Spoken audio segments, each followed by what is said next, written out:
So I tried this idea once, and it just wasn't working, so I blanked out the faces and started over. Every once in a while, I like to do these sequential paintings that I can make a GIF out of at the end.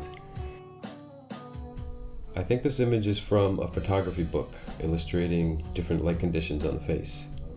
The image makes me think of like a lunar calendar, and the sequence kind of brings to mind like the passage of the sun across the sky. And all of that seems to tie in with this rainbow stuff I've been doing. So here we go.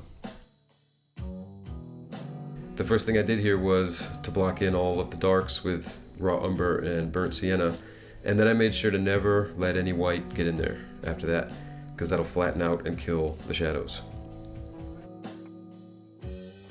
This painting is kind of all about the shadows. I wanted them to be deep and warm and loose to contrast with the sharp features on the light side of the face. Oftentimes I'd have to kind of ruin something that was working in order to pull it back into line with the others. I tried to work up the faces together, or at least in groups, usually in pairs, trying to bounce around a lot.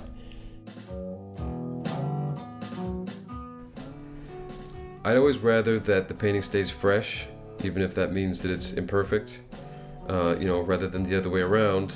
But of course here I'm trying to make 16 faces match. So there was a lot of back and forth, push and pull, and it really was, a tightrope walk.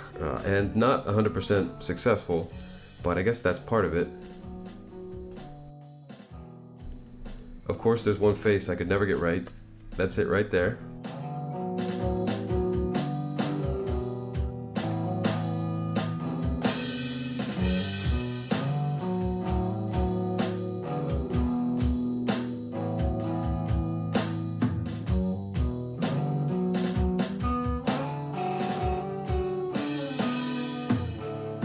So while I do look at this painting and notice all of these little problems and compromises, if I step back, I do like the colors and the feeling.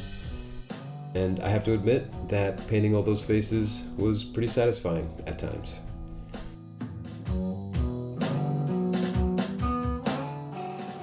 If you want to see this painting in person, it's currently up at Pam Gallery in the Gothic Quarter in Barcelona.